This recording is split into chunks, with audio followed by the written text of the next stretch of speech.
m'appelle Lydia et aujourd'hui je vais lire un peu plus de la Bible. Maintenant, j'essaie de lire un chapitre par jour de la Bible jusqu'au fin. Je suis allée en vacances, mais il fait très beau. Le chapitre du jour, ça sera 2 Pierre, chapitre 3. Alors, allons-y en marchant au bord de la rivière, je sais pas. Alors, 2 Pierre, chapitre 3. Le Seigneur va venir. Amis très chers, voici déjà la deuxième lettre que je vous écris. Dans ces 2 lettres, je fais appel à vos souvenirs pour vous aider à penser d'une manière correcte. Souvenez-vous des paroles que les saints prophètes ont dites autrefois. Souvenez-vous aussi des commandements que les apôtres vous ont enseignés. Ce sont les commandements du Seigneur, le Sauveur. Tout d'abord, voici ce que vous devez savoir. Dans les derniers jours, des gens vont venir. Ils vivront en suivant seulement leurs désirs mauvais. Ils se moqueront de vous en disant « Jésus a promis de venir, n'est-ce pas ?» Eh bien, en effet, nos pères sont morts. Pourtant, tout est comme avant, depuis la création du monde. En disant cela, il oublie une chose. Le ciel et la terre ont été créés voici très longtemps. Par sa parole, Dieu a fait sortir la terre de l'eau et il l'a formée avec de l'eau. C'est également avec de l'eau de la grande inondation, que le monde d'autrefois a été détruit. Il se baigne maintenant. Et quelques personnes font du kayak. De toute façon. De la même façon, la parole de Dieu garde en réserve le ciel et la terre d'aujourd'hui pour le jour où les ennemis de Dieu seront jugés. Ce jour-là, le ciel et la terre seront détruits par le feu. En tout cas, amis très chers, n'oubliez pas ceci. Pour le Seigneur, un jour est comme 1000 ans, et 1000 ans sont comme un jour. Le Seigneur va bientôt accomplir sa promesse. Donc, certains disent qu'il est en retard. En fait, il est patient avec vous. Il ne veut pas que certains meurent pour toujours, mais il veut que tous arrivent à changer leur vie.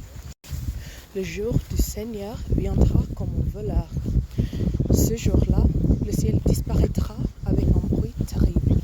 Le feu détruira les étoiles du ciel, la terre, et les actions de ses habitants seront jugées. Puisque tout cela doit disparaître, vous comprenez bien quel genre de vie vous devez mener. Vous devez vous conduire comme Dieu veut et lui rester fidèle. Vous attendez que le jour de Dieu arrive et vous souhaitez qu'il vienne vite. Ce jour-là, le feu détruira le ciel et les étoiles fondront dans une chaleur brûlante. Dieu a promis un ciel nouveau et une terre nouvelle où la justice habitera. Oui, c'est ce que nous attendons. On appelle à faire attention. C'est pourquoi, amis très chers, en attendant ce jour, faites des efforts pour être sans défaut et sans tâche, en paix avec Dieu. Et dites-vous une chose, c'est à cause de la patience du Seigneur que vous pouvez être sauvés. Voilà ce que Paul, notre frère et notre ami, a voulu vous dire dans ses lettres. Il le dit avec la sagesse que Dieu lui a donnée. C'est ce qu'il écrit dans toutes ses lettres quand il parle de ce sujet. Il y a des passages difficiles à comprendre, alors les gens qui sont ignorants et sans formation en changeant le son.